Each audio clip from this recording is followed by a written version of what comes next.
crazy how you really can't just preach water. Like people really still be talking shit though. Like, nigga, get this Bro, I don't pop. drink water. Like, bro, what?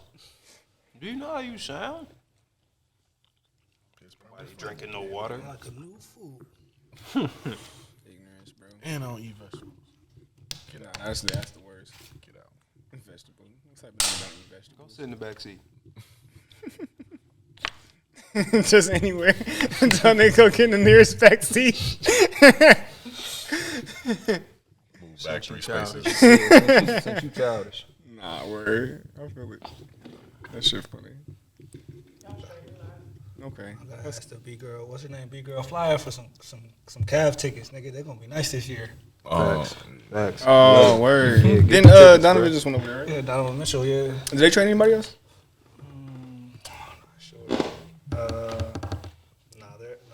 Cavs squad's crazy. The Jazz. Anyway, I want to go to some Cavs games. No, I definitely do. I'll take you up on that offer. I definitely take you up on that offer. So, But I don't think it was an offer, bro. It sounded like he was trying to get himself to hook up. I know, right? but You know, listen. Right. If I get the plug for sure. Well, I would like to go. I'm volunteering myself as tribute. You can also look out for it. Yeah, nah. But nah, bro, you can't. How you gonna get up there? no reliable Don't disrespect transportation. me, bro. Fuck out of here, nigga. You can't get up for no meeting. You ain't going to no game. It's only on Sundays, bro. It's Fuck only out of on here, Sundays. bro. What if niggas want to stay Church. the weekend? Just gotta stay next weekend. Come back. And I ride with you. All right, bro. Chill. Y'all got relax. I'll wait. So, my guys.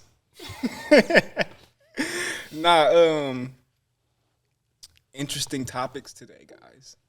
Welcome to the Broken English Rewind podcast. We actually had some good conversation last time, and although I don't feel like that was a fully encompassing, adequate personal journey up until now, we can try to start to tackle, like, I guess, how we got into the Broken English platform, the show, how long that road has been since we've been at it, because that seems like, hey, that could be 2 episodes within itself. Like, and just trying to going back to rehashing some of that conversation, we pretty much like kind of came together in the poetry space, looking for some type of outlet for our own creativity, and that kind of evolved into us taking that on the road, like really getting together, like just out of pure, like, let's just go somewhere, because there was a lack of space that we could really exercise in as artists.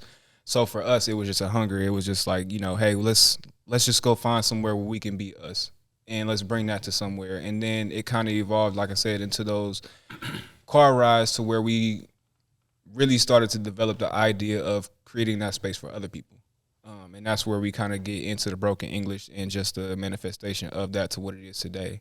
But like I said, there was a lot of steps in between that particular time frame that like kind of took us from, maybe having a show and then not having a show and being there and then, like, you know what I'm saying, like it kind of being like taken away for real. Like we were in a lot of like cyclical processes of starting and restarting and, having to build back up. But just to kind of like, I guess anybody want to start? Because I know that everybody has a different, like, vantage of how that like looked for them.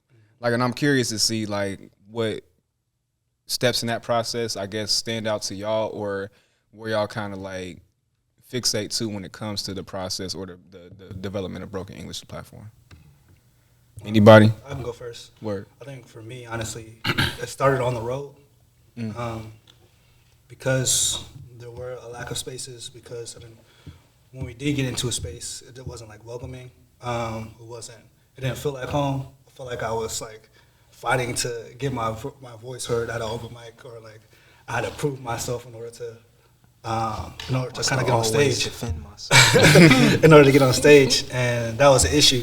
So I remember being at work when I was in the military, like on a military computer, like typing up different open mics in different cities. Like then I would just hit Trip up, hit whoever up, hit you up, hit Leroy up. Like, yo, there's open mic and Cleveland, let's go. There's open mic in Detroit, let's go. There's open mic in Louisville, let's go. Do you have any connections there? And then that's what really kind of sticks out to me. It's like because we didn't have a space, we made a space. And we made a space in other people's places. And we got the love that we needed from other people. And then that's when everyone started to kind of, oh, this is what y'all do. Or this is something that could kind of like really blow up. Or this is something that people can really kind of get into. So that's what kind of sticks out to me as like the beginning part personally.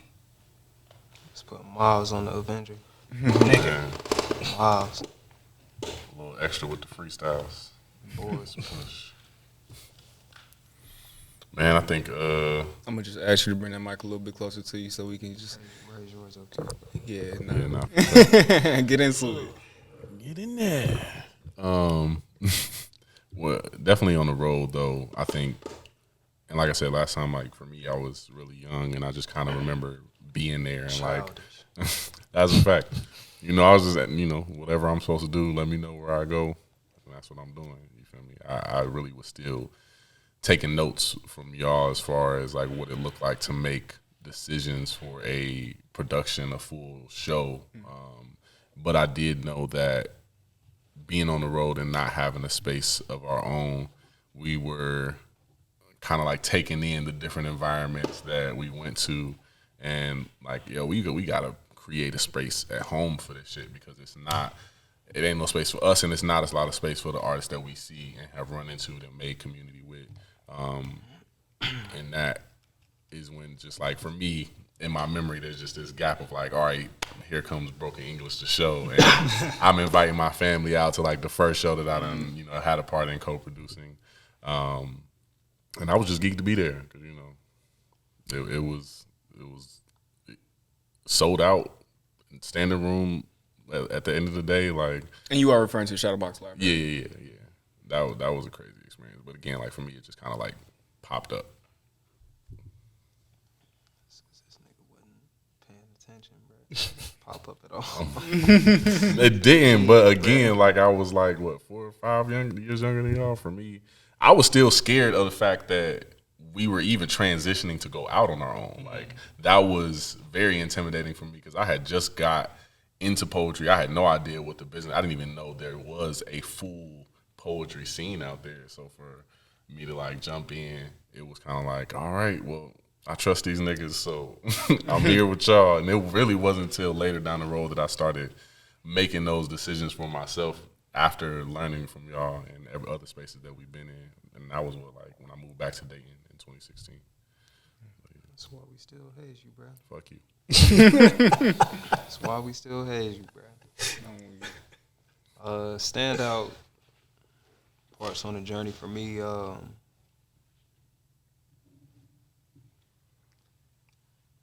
I think the hunger, when we really,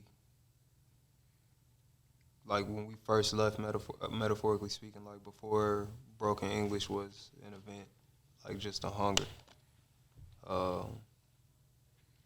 It was damn near a violent hunger, man. Just the desperation that we had when we was clawing at this shit. It wasn't even like a rational hunger for real. Like we was just like going to go do shit, whatever, just to see if it was like any type of lead, any type of clue. And I think I personally learned so much in that time, just about what was out there, what wasn't out there, more efficient ways to do things than what we was doing. And I think that's what really gave me the proof that I needed to say that, like, nah, I think what we got here is good. Like, whatever, however long it take, whatever we got to do, like, I think what we got here is good. Because it's not like we hit the road and, frankly, like, weren't always some of the best people wherever we were. It was usually only a few people in the room who, pound for pound, was, like, really rocking with us. And that's even in the early monotone, loud, angry performing days where, when all of us is just loud, angry, and black as fuck, nigga. Like, it was still like, nah, bro, we still got some of the most solid artists that I've heard. So you know, just it was just like, nah, bro, this hunger gonna pay off type shit. Like, I felt that like pretty early. So definitely them days. Hey, y'all.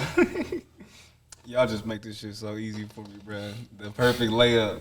So like in each of y'all's intersection, y'all done gave me the space, the intrinsic, and then the presence. Like in some type of holy trinity and how we kind of put that shit together, bro. It's right by the rim. He talk about, hey, man, it's the road. Like, you know what I'm saying? So we have that space that, you know what I'm saying, like we put ourselves in, and you talk about that intrinsic hunger and just, you know, it's almost irrational, like how much we want it to, you know, really materialize for us. And then you talk about just being at that place, that first show, like, dude, just tell me where to be. Like, it's opportunity. You know what I'm saying? Like, but at the same time, like, you wasn't not just not, you weren't mindlessly there. Like, you were intentionally there. You know what I'm saying? And that's kind of like, it's funny that y'all all had them certain things, but all of that still plays a part into how we developed our space as Broken English. As much as, you know what I'm saying, like, people can try to sit and make a business plan about it, as much as we don't do that, or we didn't necessarily approach it like that, it still in some way, form, or fashion, kind of, like I said, like, kind of took form into what we were practicing every day. Like going out and finding some place to go. Like we took that from the hunger of us going out to find somewhere to go to putting that into what we provide as a platform for Broken English.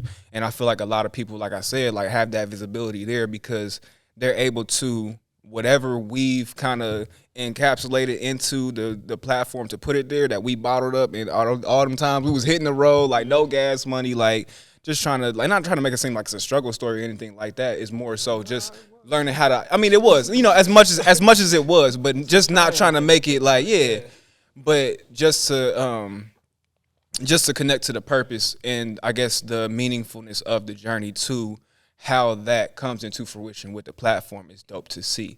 And like I said, just from all three of y'all having three different intersections of that particular space, with him talking about travel, with you talking about our first show, and with him talking about what we were feeling in that particular times, like it all still, like, to this particular point resonates within, you know what I'm saying? Like, even within the podcast, we sitting right here just talking about how these things are still consistent in what we doing. You know what I'm saying? Like, it's not necessarily, like, of course, a business plan or structure or organization helps. You know what I'm saying? Like, but at this particular point, it's what we and who we are as a people. Like, and that's Broken English represents that, you know, I would say, you know, for myself at least, like, it definitely represents, in some ways, some of the messages that I want to make sure that I support. I mean, we talked about just in what capacity we give back to community and all that. So, like, it's funny. Who was it you talking about? Just like community and just I guess, I don't know, just the overall like volunteering and just having a place within the community to give back to. Was it you talking? I was talking to you about that. Maybe not. Probably that sounds like something I would say. I could be recalling that wrong. No. But as far as, so you're talking about how with Broken English, it is we're kind of like forcing opportunities or making opportunities out of nowhere to have community. Is that what I'm getting at? Yeah, like, so just how organic the outreach from this particular platform or the mission is, you know what I'm saying, to community. Yeah. Because we might not necessarily, I don't know, we feel some type of moral obligation to the betterment of it. Like, we've taken on a responsibility almost as poets, as, you know, people. Y'all are all educators in some fashion of that. Like, y'all all have, you know, a cornerstone somewhere in the community. Like, no, I definitely agree with that. I think forcing opportunity is probably although we did definitely do that, I feel like there's different things that kind of align with our mission, and our purpose was always to give back, was always to create opportunities for other people, was always kind of to, you know, talk specifically to people who are impoverished or intentionally kind of marginalized. So I think that it did like align how we kind of move just in our own individual lives, kind of align with the greater purpose of Broken English. So it's not like I'm putting on this front when I go to Broken English. No, this is who I am. You know what I'm saying? And this was who I am before. Like, so I've always kind of given back to the community. I know Trip has, I know Leroy has, I know you have. So in all of our own particular rights, how we are as individuals, what is important to us, I guess, what's our own personal ethos when it comes to like giving back to the community has always been like a mission. And while granted, the entertainment is also a part of it, but it's mostly about like this, you know what I'm saying? This feeling, this brotherhood, this reaching back. Yeah. So, But I like that. I definitely enjoyed that about the platform. But I also I don't know, like it doesn't like I don't know, it doesn't fall short on me like how, serious that can be and how the gravity of like the platform and just what it can be. I definitely don't necessarily always see myself in that greater like, giving back, that whole cycle, like, you know what I'm saying, like put it in perspective, like seeing myself in that cycle as being a medium or a conduit to somebody maybe having the freedom of expression that they may be looking for at a particular point. It's always present when it comes to the show. Like you always see it at the show. I don't necessarily see it all the time. And that's always something that like I don't know, you kind of find some type of meaning within that. Like it's always new. You know what I'm saying? Like even though the feeling is reoccurring, there is some type of newness to it. And I don't know why I was talking about that, but I did want to kind of get y'all's. That lines though, it's very valid. It's very valid, and like the educational aspect, like granted, you may not feel like that, but I know when people hear you, when people see you, like they go and ask you about about the shows, about things that they can get involved with. So I feel like, granted, you don't, while you may not feel your impact as far as like community, people will let you know. Yeah. And maybe that's not something that you can see, or maybe that's something you may not choose to see. But I think that other people definitely see that. And hearing how people come to the show and how they leave full is definitely something like, or how they want to kind of stay in touch or get in contact with other people who kind of navigate the show the same way. So I think it's something that's consistent. Word. I did want to pose something. I guess pose it to Trip, as the host of the show. I want you to explain, or I guess elaborate on the difference in one, the show differentiating itself outside of just an open mic. You know what I'm saying? Because this is a production. Like there's conscious effort into how we align and kind of put everything together in the show to create what we feel like, is the spirit of Broken English. And then I guess secondly, that your stance as hosting it and just how you navigate through, making sure you once again kind of encompass that spirit of Broken English in the hosting manner or capacity. I don't want to sound like redundant. But our goals are what Broken English has become. So it's like everything, I can't host it like it's not Broken English, because what we wanted is what we built. We had an idea, we built the idea, still refining the idea. So, the culture was woven into it. So I don't necessarily have to do anything to pull something out so much as just host a show that we said we wanted. And that was a show where we could come be ourselves. So like when I host a show, I'm kicking it. You know what I mean? Like when it comes to the curation of the show, I think there's more intentionality there in that we just bougie, bruh. You know what I'm saying? Like we bougie with the poetry. Like we genuinely believe that we both are and are in company with some of the greatest to do this in the country. And we went outside. Like we wasn't just saying that because we was popular at the open mic in our city or in our state. Like shit, I can say for myself, I done been in your state. You know what I'm saying? Like I'm looking to the camera. I done been in your state. You know what I'm saying? I may not have seen all the top dogs there, whatever, what have you, but I've been over there. and I got my respect while I was there too. And so the other people who take that challenge on and going to sharpen their skill and handle business and not just treat this as a hobby, them the people we book. It may not be the person with 10,000 followers. It may not be the person who got the most widely recognized album, but the people that work, the people that take the craft seriously, like that's who we book, and it shows. You know, we work with people that work. We work with people that know how to tell a story. We work with people that know the balance between craftsmanship and kick it. So that, I mean, it's just, you see that culture in everything that we do. Because like I said, like we had an idea and we didn't stop until it became a real thing. And I mean, that even speaks to some of the places that we've had pitfalls in the past, places that we've struggled, places that unkicked us out. It's just like, whatever it wasn't a part of our vision, no way. So, shit, we here. Like I be telling people at the show, I'm gonna have a good time. I don't know what y'all finna do. I'm gonna kick it though. Leroy, you gotta follow my mans. Yeah, and the reason I wanted you to follow that is you talked about, and you know what you kind of brought up in the first show. We split the feature for the first show. First Broken English show, Shadowbox Live 2015, March 18th. And we did that show in Columbus. It was a split feature. Me and Leroy split featured that. But now that we have all of that, talk about just like the first show up until now. Up until now. Yeah. Man. The first show, I still like look at those pictures. I still look at those videos.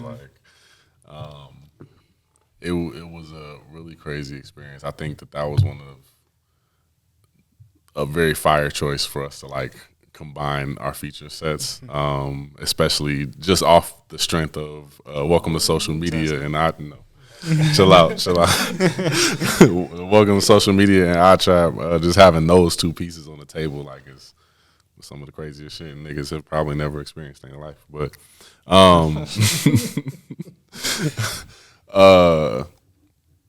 man, I just remember like being in the zone and like really falling in love with that process of being on stage in front of people that really like supported us. Like a lot of those people, if not everybody that was at that first show, is really a part of our like founding fan base.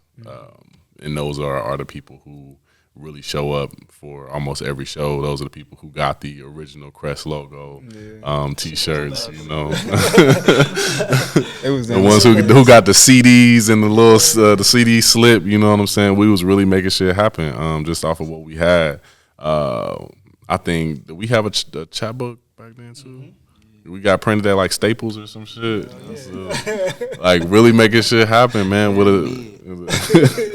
And a sold out venue. But even those people, and Christian Johnson he remind me all the time, like she wants another copy of that burnt CD. I actually just found a bunch of them. Give them out, bro. So I got a cousin. She doesn't listen to poetry or anything. She said she played that CD to death. She's like, y'all gotta come to Atlanta. she said, hey, listen. She's like, that's the place I would expect somebody to say, hey, I gotta come to Atlanta. I need more of that. She said, I need more of that. Man. That is not Atlanta.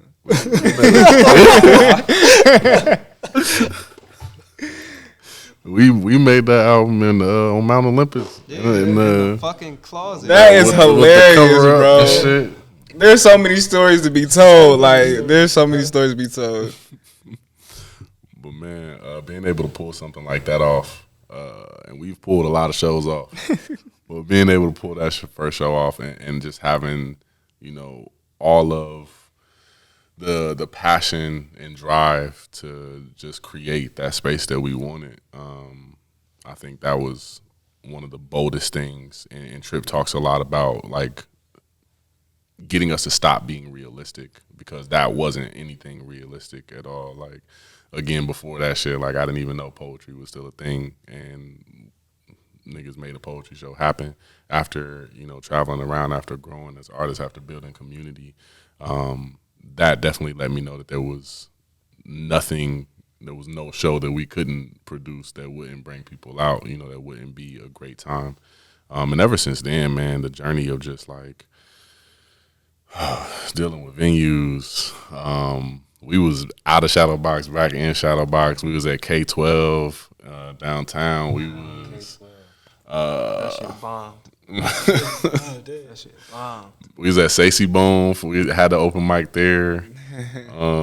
That shit bombed. That Bar Granada. They bombed. I was, man. That's a whole nother podcast episode. That should be an episode of the Jay show. finna have a show there. Yeah, I seen that with Dre. Damn, I don't even know if I want to go. I might have to slide. They got different owners now, don't they? Yeah, I think so. Yeah. It's gonna. She's not there anymore. The other guy, he was fired and moved. It's a whole different thing. Well, technically, it's still the same owner, but they were co-owners. But she's no longer a one part of of that. Yeah. That's But yeah, man, a lot of venue changes. A lot of people. I mean, and I don't even see that as like failure. It was really us just finding the people, the venues, the institutions that really support us, that really believe in us, and not trying to take advantage of us, and not trying to just have us in there because they just trying to fill their venue one time, but like really finding the people that rock with us. And I think we still on that journey for real. But as far as our audience, no matter where we went, like they always showed up for us, whether we was in Cleveland, Columbus, Dayton. More than likely, somebody from one of those cities. Wow, one of those sentences, nigga. about to go into a poem, nigga. Our audience, anybody from one of those cities, drove to another, and just all the artists that we had on the bill, man, it's been nuts. So. I don't know how deep I can go in other than that. We had like people from Louisville there, like yeah, people that we pulled up. We performed at their open mic, like they pulled up for our first show. Facts. So that's just nuts. Nah, that's crazy. Shadowbox, I don't know, man. Like I feel like that could have been one of the best things that could have happened in a long time if that first show would have just, we'd have been consistent. But like I said, like we outgrow what we needed to outgrow.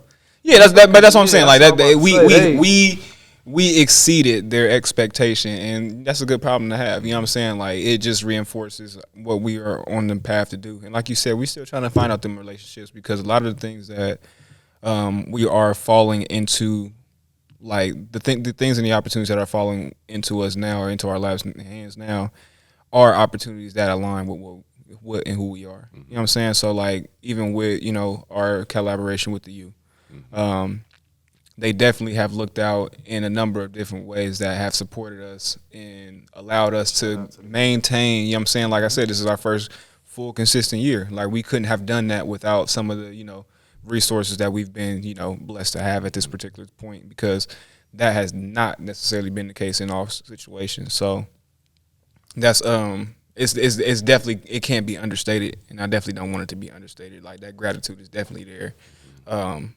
Downtown Dayton Live, like that program that they allowed us to be in to remain consistent this year.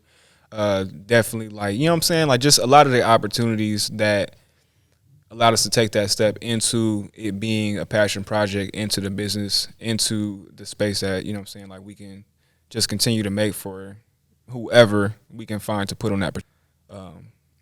It's dope. It's dope. Like I said, I definitely don't want to understate that gratitude thing.